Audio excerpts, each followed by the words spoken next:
live. I think I'll wait for Cyrene to confirm this. Welcome everyone to PMQs. Right. So, I've been out all day. I haven't seen this. So what I'm going to do is I'm going to start with an apology. There was no midweek Moisky news today. It will be out tomorrow, which I guess, is right in the middle of the week at least. But it will be regularly on Wednesdays. Today I was at the zoo with my sister, her 3 children, and her partner. It was good fun, but I wasn't able, because of that, travelling and other related time constraints, overtime mostly, to then come over here and watch PMQs before it started. Hello James Baker, hello Cyrene, hello Duckdog, and Otaku Gamer Judas. So, this is going to go badly, isn't it? This is going to go badly. But we shall watch this. There's my mouse, look at this. Hello Russell Burnham, and hopefully it will go well. All I know that does happen, because I remembered Monday, Keir Starmer had to self-isolate for 2 weeks. And because of that, hello Crunchy Karma and Jamie Hairy Hands. That means that Angela Rayner is stepping in for Sir Keir Starmer. Which has me wonder if Boris will go against her or send his deputy, which will be Dominic Raab, instead. Hello, Altracin. I'm not going to pronounce the rest of that. Gluten Morgan, hi. Hello, Mazzy May. Hope you're well. Hope everyone's well. Hope everyone's having a fantastic... Hang on, what day is it? Wednesday. Yes. So, we're going to dive into this. I'm going to turn the volume up, though, because I realise it's quite low.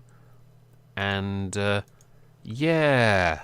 Let's see how this goes. Come to Prime Minister's questions. Number 1, James Daly. James Daly. Number 1, Mr. Speaker.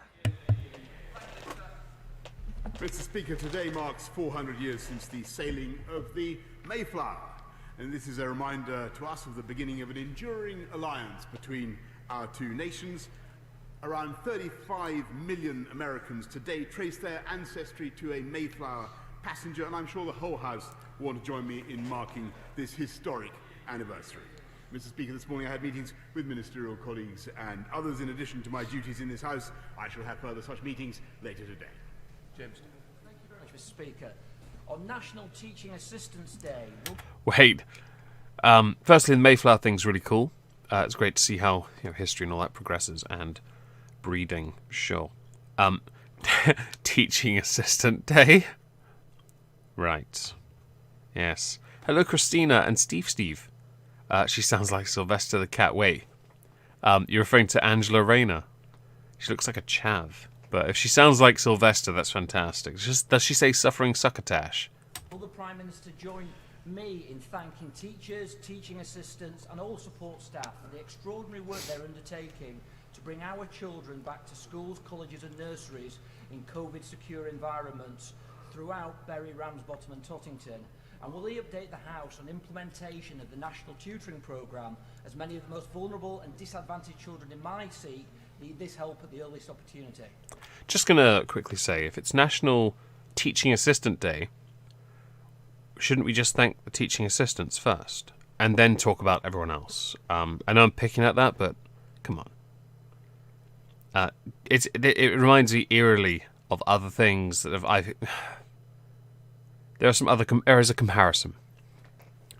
Let's take International Men's Day and Father's Day, because they are the 2 that I'm thinking of, where people at the same time have stood up in Parliament and then said mothers as well.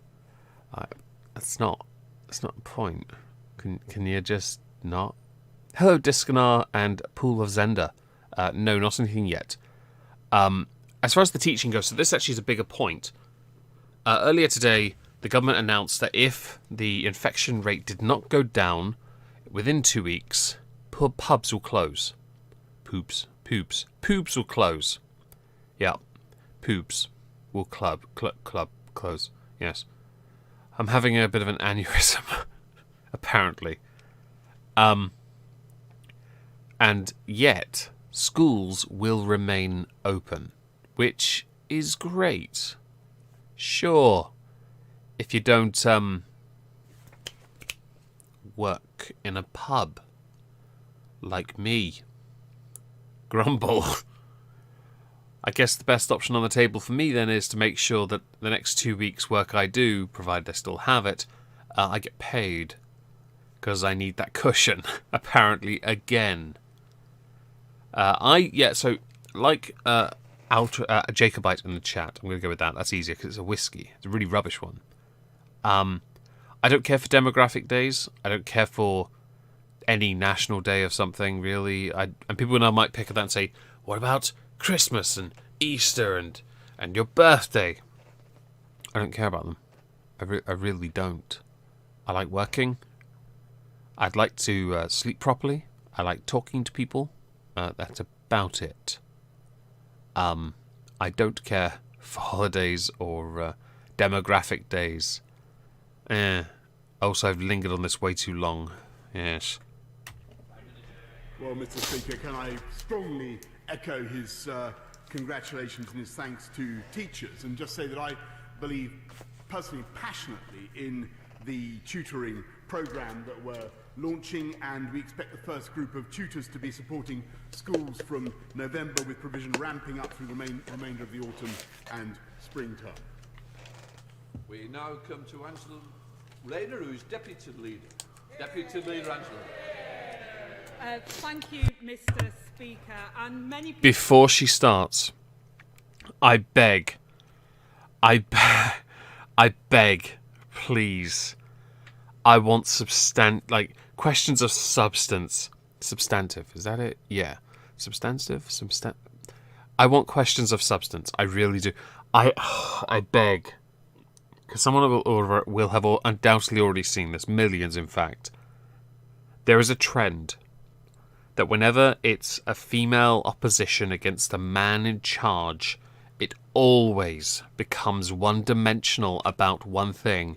And I beg you don't do this, please. Because Keir Starmer, no lie, has done well against Boris Johnson. There is no denying that. As opposition, he is paid well to do this, and he is doing well as opposition. If you... Please... Bonfire Night's good. Everyone gets... Hey. And hello, Dead-Eyed Jester. Hope you're well. And hello, Duck Dog 2. Please don't be one-dimensional. I beg it, you chav. I beg it. People in the chamber today, Mr. Speaker, will think the Battle of Britain is today. But actually, we marked the 80th anniversary of those veterans yesterday. And I want to put on record our thanks to all those who fought for our country. That was a very cringy way to get to a very interesting point. Just want to throw that out there. In the past. Mr. Speaker wants to start by reading the Prime Minister a message that I've received from a man called Keir. Keir wasn't able to go to work today, and his children couldn't go to school because his family had to wait for their coronavirus test results, despite the Prime Minister's promise of results within 24 hours. Keir was able to do the right thing and self-isolate and work from home. But other... Actually, that's a point. I just remembered. Many politicians, instead of being in the chamber to do their job, just use a camera and Zoom. Why aren't you here, Keir? Via web link. And yes, he was. He was cleared this morning. Which means he could have been here because he's only in Holborn. He's hardly far away. And hello, Captain Bees. Hope you're well. Hello, Mr. Poptit. Hope you're well. People aren't in this position, Mr. Speaker. Many of them are the very people who are getting us through this crisis, like the care workers that I used to work alongside before I was elected to this House. The Prime Minister once earned £2,300 an hour. So can the Prime Minister tell us, what is the average hourly rate of a care worker in this country? Minimum wage. That's what it is. And comparing it to Boris's, considering the vastly different economies, is a... Oh my God, you're off to such a tragic start. You had such a good point.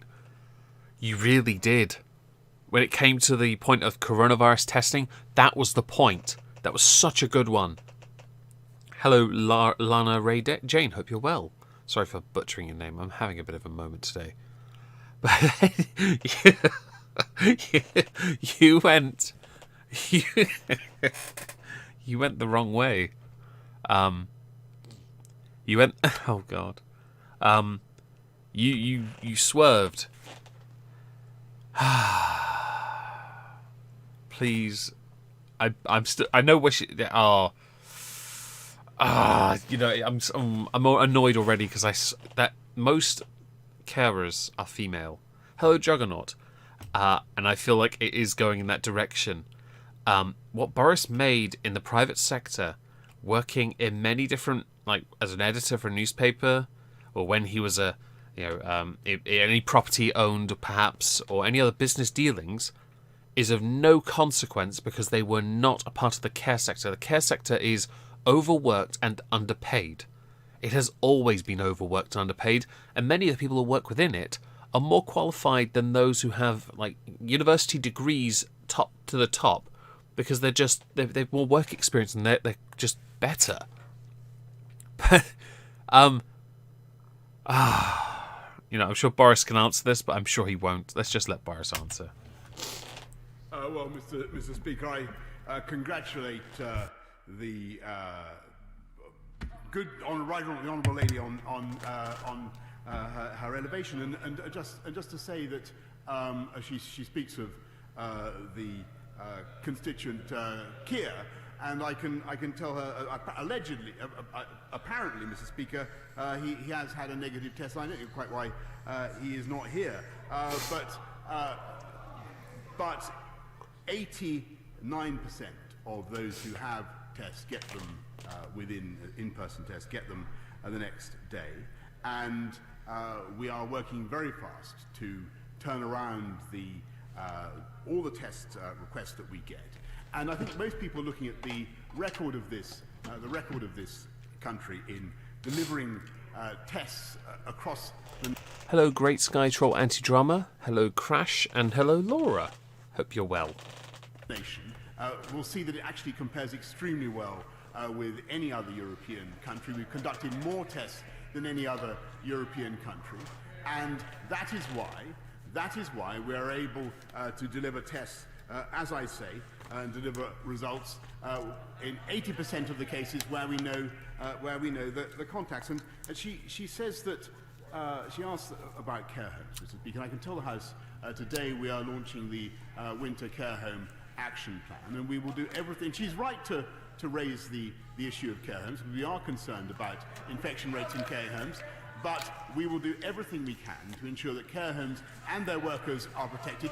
And on her final point, Mr. Speaker, I am proud that it is this government that has instituted the national living wage to ensure that every worker in this country, including care home workers, is paid substantially more thanks to the care and the work of the people of this country. So he has answered the question. Okay, didn't expect that. National living wage, I don't even know what that is. I just know I make more than it. Well, from my self-employed work, because I'm self-employed. But thank you, taxes, for ruining that. Creek. I'm going to let Angela ask the next question. I'm slightly dreading it. I'm not going to lie. Because that first question was weak. She had a question, and she didn't go for it. But he did say 89%. That's up from last week. Last week was 80%. That's an improvement. That's good. I hope it continues to improve and we get 24 hours. The other issue I know that she could hammer him on this is the testing issue, because I have heard of people in my area who are afraid to go and try and get a test because they can't get a test. And so it worries a lot of people, so they just stay at home. Oh, you're talking about riots. Oh, damn. I hope the riots die, I don't know. I hope the riots change a bit. It is the same. Actually, yes, in Canada it is the same. Your system is built on ours. It's the same thing, essentially. Your Parliament's a bit more spacious, though, I've noticed. It's finished. Okay. The whole country, Mr. Speaker, would have seen that the Prime Minister doesn't know how much a care worker earns, because that was my question. But he answered it. It does depend on their age, of course, but national living wage is the answer. Otherwise, if they are not old enough for that, which I think is 25 or over, I believe, then it's minimum wage. Because that's how care homes work. They pay you as little as they can. They're a business. How do you know?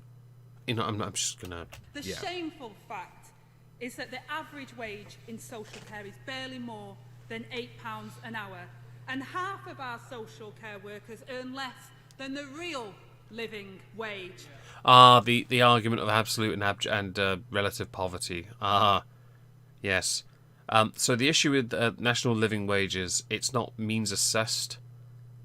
And so in slightly wealthier areas where the cost of living is quite high, like London, the living wage isn't really the living wage at all. Whereas where I live, the prices do vary a little if you live in the poor area, but you can still live on the living wage. Where I live, you can do that. It's not impossible.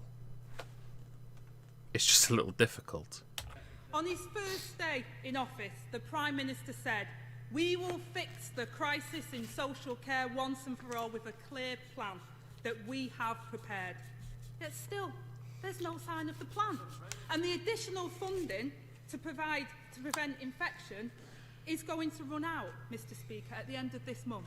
So, will the Prime Minister commit today to give our social care sector the funding that it needs now to get through this looming winter crisis? Okay, so first of all, looming winter crisis is a massive overstatement of something that is yet to happen. It's only a crisis when it actually happens, and you're not prepared. I do generally think that normally is an issue in care, but what is the number that you would determine to be, Miss Rayner, Angela, darling?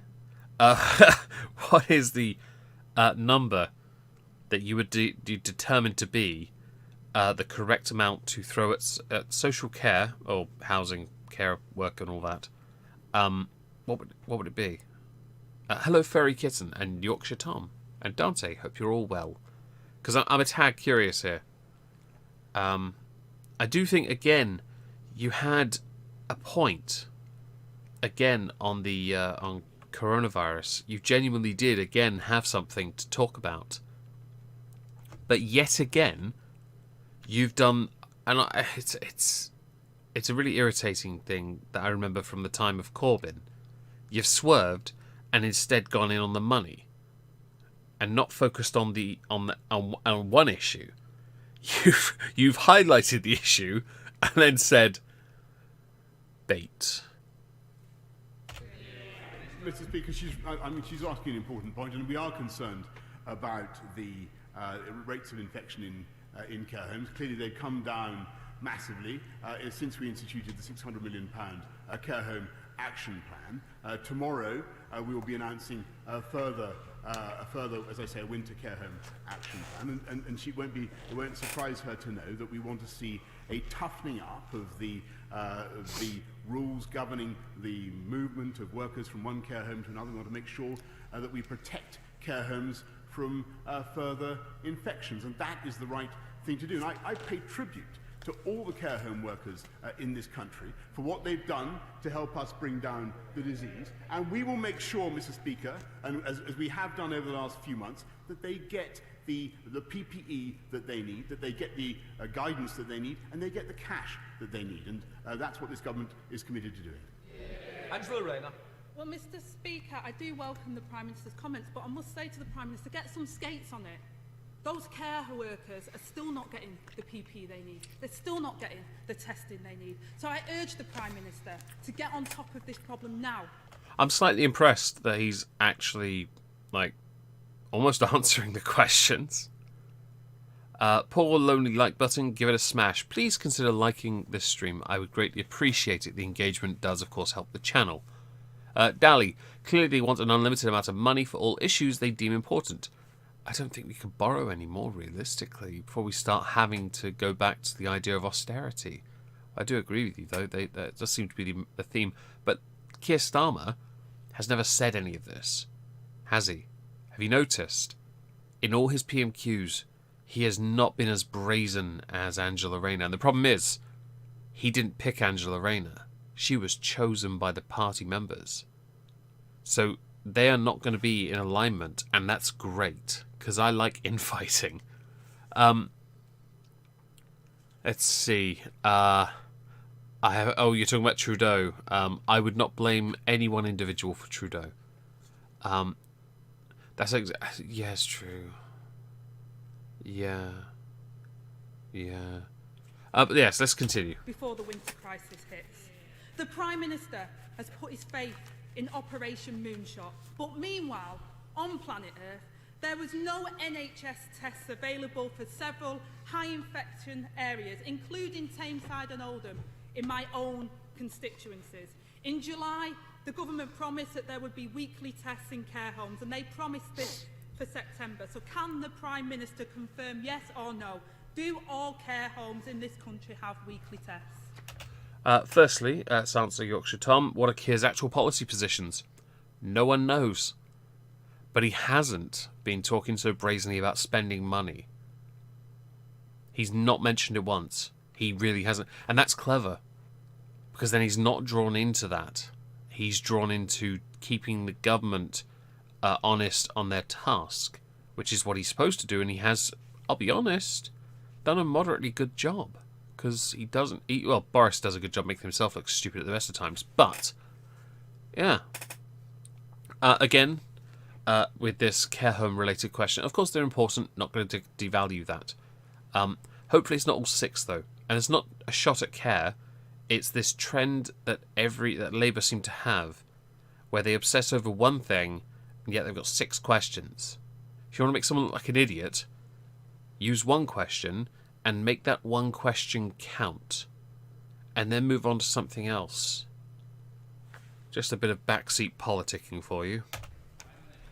Well, Mr. Speaker, yes, to the best of my knowledge, care homes in this country should get weekly tests for all staff members and tests every 28 days for those who are in the care homes, the residents in the care homes. And Mr. Speaker, of course, she's right to express the frustration of people across this country about the massive demand there is now for tests, and it has hugely increased. I think everybody can see just in the last few days a colossal spike in the number of people who want tests and who want to ascertain whether they've got coronavirus. And what we're trying to do now is meet that demand at record speed. And just in the last couple of weeks, we've increased the capacity of our testing systems by 10%. We've got 4 new labs that we are building in Newport, in Newcastle, in Charnwood, and in Brant's-Bridge. And we want to get up, just so she knows the scale of the ambition, we want to get up to 500,000 tests per day by the end of October. Now, as I say, that is a huge, huge number, and I really do pay tribute to all those who are delivering it. And I know that the opposition benches like to make these international comparisons. I would just repeat, Mr. Speaker, that we are testing more than any other European country. No. Well, Mr. Speaker, I heard what the Prime Minister had to say, but I have to say to him yesterday, the Chief Executive of Care England said, we were promised weekly testing for staff. That has not been delivered. Time and time again, he makes... The Prime Minister has pointed out errors earlier on where they weren't quite on target. That doesn't mean, or is indicative or an indicator, in fact, that they have failed. It just means they yet have get it 100% right. Now, granted, under the circumstances, you want it to be right, but that doesn't mean it's always going to be right. And this idea you're setting up is rather weak because of it. But I could be wrong. By all means, tell me so. Promises and then breaks those promises. In June, he told this House, I can undertake now to get all tests turned around in 24 hours by the end of June. Yeah, he failed. So what? At least he owned that. They've had 6 months, Mr. Speaker, to get this right, and yet the Prime Minister still can't deliver on his promises. The Health Secretary said yesterday it would take weeks to sort the situation out. Well, Mr. Speaker, we don't have weeks, but the government's latest figures show that there were an average of 62,000 people tested per day, not 500,000. The Prime Minister has said that testing capacity is at 300,000, but they have... Yeah, just because the capacity is there doesn't mean we actually have the people getting there. We've had this discussion before, oddly enough. Well, not me and you. It's that idea of people getting to those locations. That's a new problem they've got. They've got the capacity, they've not got the people. Yeah, shocker. Average is 62,000 a day. How does the Prime Minister explain this? Mr. Speaker, we have delivered on, as I say, the most thoroughgoing testing regime anywhere in Europe, and we now have capacity. I think capacity has gone up from 200. The number of tests per day conducted, not capacity, has gone up from 210,000 last week to 240,000 this week. And just to repeat the statistics, we're now per 1,000 people, Mr. Speaker. This country is testing 2.54, Germany 1.88, Spain 1.91, and France 1.89. In other words, we are delivering exactly what we said we would do. Just not at the rate that they originally thought they would. Notice her chin is crooked. Oh, I'm sorry. Don't look at her, Lana. Don't look at her. I know where I live. I can get one tomorrow if I wanted. It's a case of where you live. Yeah, so for me, where I live, no, not as easy, but not impossible. It's just a minor inconvenience. But luckily, I don't require one. Also interesting note, they've got it up to like 250,000. They're going to get through the population quickly at this. They're going to get through people quite quickly at this rate, aren't they? That's good news. You know, we know who to cull first, you know. Rayner, go away. So Kid can have a go another day. Sorry, couldn't help myself. See yourself out, Irene. You should be ashamed of yourself. What is happening, Mr. Speaker, is that the British people, quite Greek. understandably, are responding to that system with a huge surge in demand. And so it's very important that everybody follows the guidance about when they should be getting a test. The guidance sent out by Public Health England, which has been sent to schools, and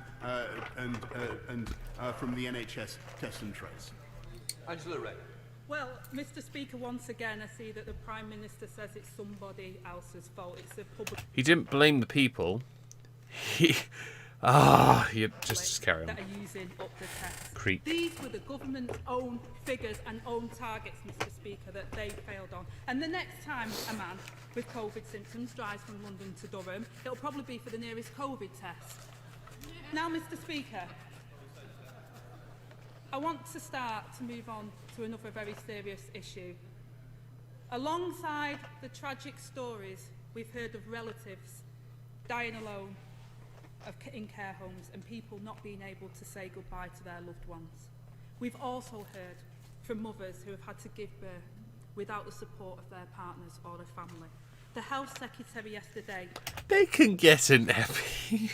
I'm just kidding, okay. said that the new guidance has been issued. But even under that new guidance, many birth partners will not be allowed to join at that moment of until that moment of established labour, leaving women enduring difficult labours, or even worse, traumatic and devastating miscarriages. I get the emotional support of having the partner there. But beyond the emotional support aspect, which, I'll be honest, a Zoom call could resolve. Do I need my sarcasm sign yet? I mean, also to break his hand when she's, in labour and really bearing down and angry that he did this to her. What point does he have to be there? Nah, I'm kidding. The emotional part, I get it. I do get the point. But sadly, the needs of the country come way ahead of the individual person being brought into the world, right? Just saying. Alone. without support. Will the Prime Minister agree to meet with me and my honourable friends and work with us to ensure that no woman is forced to give birth without the support that they need? Well, Mr. Speaker, she's absolutely right to raise. I'm also going to say I was wondering when Mrs. Rayner, Angela, was going to finally bring up women's issues, because it always happens. Always happens. It's almost one-dimensional at this point, and it's an important one, yes, but there's a risk, and that's why you can't have them in there. And I get it, and it sucks for them. It really does. You need them for that, to abuse them, hurt them, harm them, maim them. But sadly, the emotional support aspect is It's secondary to the country.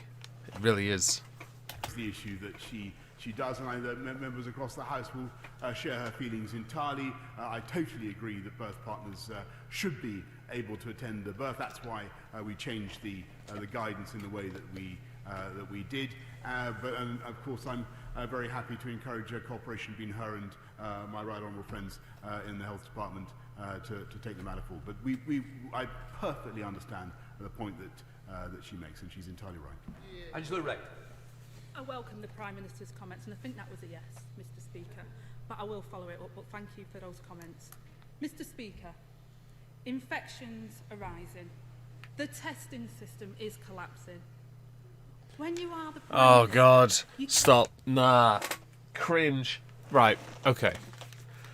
Does anyone remember watching it when Corbyn was in charge?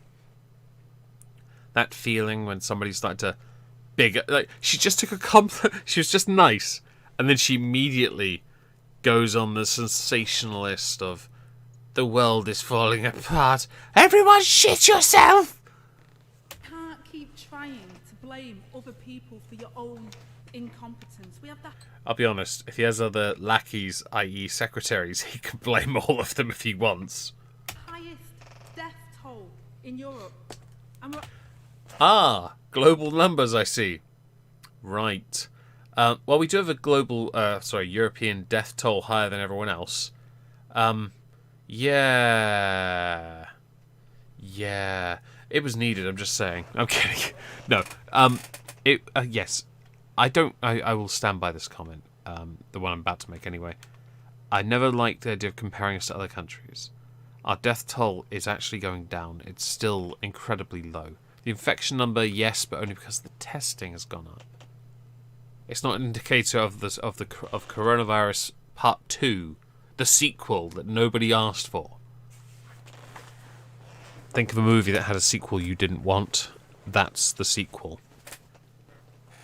So it's not a fair comparison. We didn't do well at the start, yes. But that wasn't because we were ill-prepared. It's because when it happened, it happened. And I'll be honest, no one was prepared because all the PPE was bought up. It wasn't like we could prepare for that crap now, could we? It's such a weak point. we're on course for one of the worst recessions in the developed world. This winter, we are staring down the barrel of a second wave with no...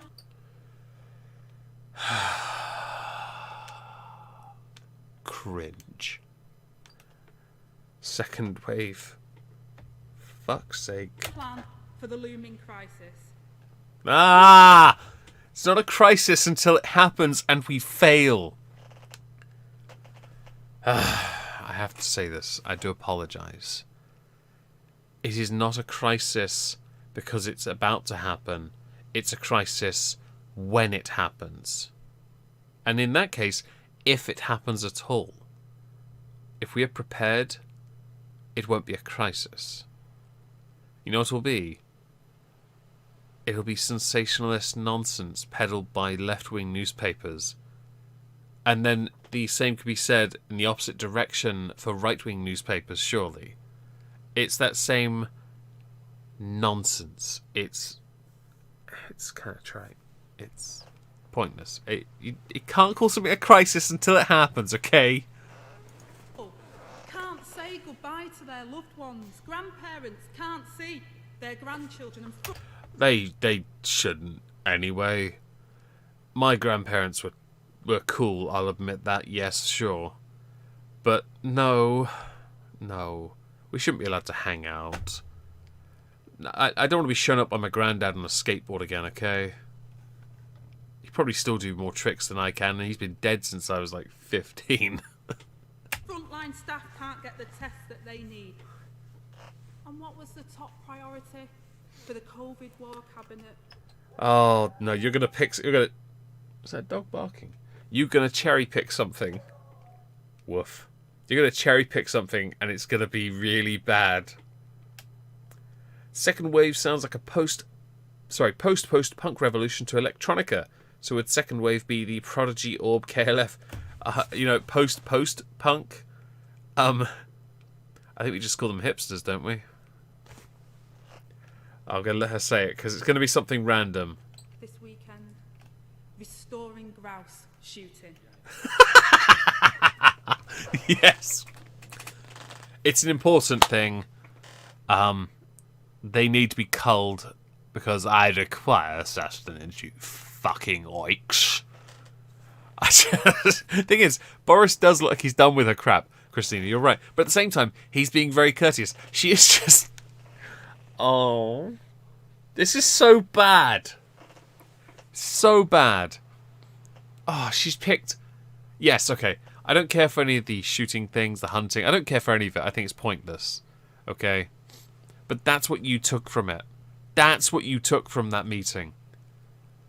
I was going to talk about that in a video tomorrow as well. I'll save that for tomorrow. Grouse shooting. Hang on. I just had to yawn. My apologies. An obligatory stream yawn that I didn't do during my fishing stream. If you're comparing something very important to a minor conservative, very Tory thing, to be honest, and saying that's the big takeaway point, you're now proving the point that you are not capable of leading the party right now. If Keir had to stand down or wasn't able to do his job, you'd be in charge? No. Dear God, no. Because you're a continuity Corbynista. Picking on the wealthy because that's what they normally do. And the only good thing about grouse, by the way, is the smoked grouse whiskey. It's actually quite nice. Famous Grouse smoked version's actually alright. It's alright, you know. Clay Comage. Oh, jeez. What do you shoot though? Do you shoot a hammer and sickle etched onto a one of the clays, or the Chinese flag? Mr. Speaker, it's good news for people like the Prime Minister's friend, who paid for a luxury Christmas getaway to a Caribbean island and funded his leadership campaign, and just so happens to own 2 Grousemore estates. Nom nom nom. So, Prime Minister, is this really your top priority?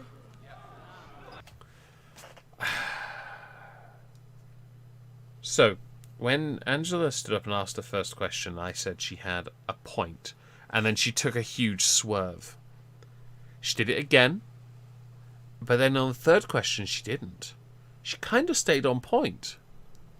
As with the fourth, going very female-oriented, and the last question, she kind of almost stuck there, but the points were weak. She obsessed over things. This question, this one, is a load of bollocks. It's the one, it's the one question that means fuck all. It's absolute bullshit. It's worse than any question that Corbyn ever asked of either May. He asked either of Cameron, May, or Boris.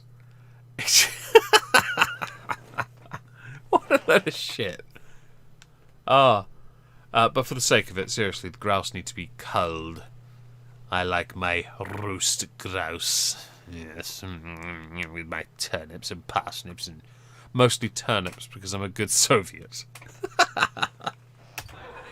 Mr. Speaker, while the Labour opposition has been consistently carping from the sidelines throughout this crisis and raising, frankly, I think issues that are tangential, if not scare stories, about what is going on. We are getting on with delivering for the British public. We're not only ramping up, massively ramping up, and Mr. Speaker, she hasn't contested any of my statistics today about the extent to which... That's because look at her.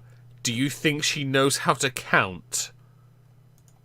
This country is now testing more than any other European country. She hasn't disputed the massive acceleration in our programme. We are getting on. I'll answer the substance of her question. Thank you very much. We're getting on with delivering on the priorities of the British people. Getting us through this COVID crisis, delivering on making our country safer, by the way. Bringing forward measures to stop the early release of dangerous sexual and violent offenders, which I hope that she will support. Strengthening our union, Mr. Speaker, which in principle the front bench opposite should support. Building more homes across this country, more affordable homes across this country, which she should support. In addition to recruiting more doctors, more nurses, and building more hospitals, Mr. Speaker, I don't think anybody is in any doubt that this government is facing some of the most difficult dilemmas that any modern government has had to face. But every day we are helping to solve them thanks to the massive common sense of the British people, who are getting on with delivering our programme, getting on with delivering our fight against coronavirus. And he's taking too long. I'm skipping ahead. She's made herself... okay, so we should do this as an audience participation, everyone. Hang on. Let me make this an official thing. I might do this on a weekly. We'll get this out and we'll do a little audience participation. We'll hang on. Let's see if we can get this right. Yep. Grade Angela Rayner's performance from A to U. Now, I believe she had opportunity. She did. She had opportunity to address some genuine concerns. Actual points as well. But much like any student that is found wanting, she decided to go the other way. And then be a little one-dimensional by only sticking to one issue for a bit too long. Because there was actually just one question you should have asked for it. And it was pretty obvious. Shame you didn't use it. And instead then go on to other issues. And then later on, you just attacked him for being a Tory. And useless. But we know he's useless. Because he's a Prime Minister. And Prime Ministers are usually useless. Just saying. So thank you by the way, Dally, IR, all those grades, very useful. Are you minus? Weird chin. I'm going to grade you D for being a droopy tit. A D minus, actually. I'm being charitable. Because you had some points. And you didn't take them. So we're now going to move on to the paper pervert. For this, we need him, because seriously. We're going to go to one question. All right, one. Mr. Speaker. Right. We now come to the Leader of the Assembly. Everyone's ready. I hope you'll brace your A for the kalimba. Thank you. I think I may have actually picked the wrong key. I went from I went from E to an F on the wrong side. My mistake. I was meant to go. Yeah. Never mind. E to A. My mistake. B for the bobs. That's not what I meant, duck dog, but sure. Yeah, he was awarding an E. Sure. Can we grade him already? We can grade paper pervert if you like, but we'll do that. Thank you, Mr. Speaker. Mr. Speaker, in his previous life as a Daily Telegraph journalist, this Prime Minister wrote, and I quote, "Devolution is causing all the strains that its opponents predicted, and in allowing the Scots to make their own laws while free riding on English taxpayers, it is simply unjust." He was right. So, because they suck. Let me ask the Prime Minister 2 specific questions that need 2 specific answers. Firstly, does he still think that devolution... Hang on. You get 2 questions and you're going to ask him in your first question? Get fucked, you fat prick. ...is unjust? And secondly, where does he believe full spending and decision-making powers over our NHS, education, infrastructure, economic development, culture and sport should be held? With Scotland's Parliament or with Westminster? Based on your spending, I think at this point, Westminster, because seriously, you guys are failing. I do tend to agree Scotland should have rights, though, in all seriousness. They should always have the ability to do all of that, of course. But you answer to us, you fucking lackeys. If we tell you to do something, you damn well do it. It's as simple as that. Boris did write all of that, by the way. But much like many things in many people, you know, you change every time. Everyone does. Everyone's political views and opinions change over time. And Boris is no exception to that, which is why I think people like him. Because he doesn't forget that he said this stuff. He just owns the fact he said it. Like saying whiff waff. And I believe what was the term? Pickaninnies. Yeah. He didn't say he didn't say, did he? He owned it. Obviously, Mr. Speaker, there is a very considerable, and there has been a massive devolution of powers to Scotland, and the Scottish people had the opportunity to vote for more in 2014, as he will recall, in a once-in-a-generation event, and they chose decisively to reject that. I recall, and I think that he said it was a once-in-a-generation event as well. They now have the... Right, so I'm just going to say now, Ian Blackford said he never said that. But actually, he did. He said it when interviewed by BBC during the referendum campaign. So he did say it. The opportunity, Mr. Speaker, to vote to support the further devolution of powers in the UK Internal Market Bill, and I hope that he will join us in. Even though everyone in Parliament thinks it's illegal, I'm kind of torn. I think it does tear at the issue of the withdrawal agreement, but I do think they're trying to prepare for no deal. The lobbies in support of that bill. Ian Blackford. I'm done with this. I don't want to listen to the paper pervert. I don't need any more. I think we should, however, grade the paper pervert. So, let's do this again.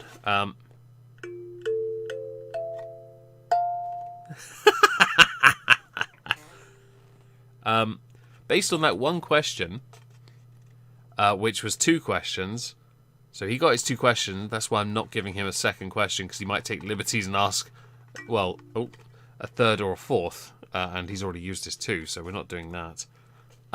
What would you grade the paper pervert for his showing today? I personally, because his question was absolute trash, as is usually the case that comes out of that fat prick's mouth, I'm going to give him an E. Oh, he makes you laugh, of course he bloody does. He's such an idiot. Okay. My apologies. I'm done here. This was fun. I didn't even bother watching Tea for Twat. I didn't watch this because I was busy today. I do apologise about that, but I think I did alright. To be honest, there was absolutely nothing substantive coming out. Substantive? Yeah. Nothing of substance coming out from Angela Rayner because she had it and then she threw it in the bin. Yeah. He doesn't understand the concept of one question. F. Yeah, I'm with you on that actually. F. Okay. Well, thank you very much for joining, everyone. I am now going to go and chill for a little bit before I do a patron hangout. And I will see you all on this channel tomorrow for the midweek Moisky news. And if not, Friday for the political recap with Trups LP, or as he's now known on my server, Judge Trupsy Wupsy. Please, when you see him on stream on Friday, call him Judge Trupsy Wupsy.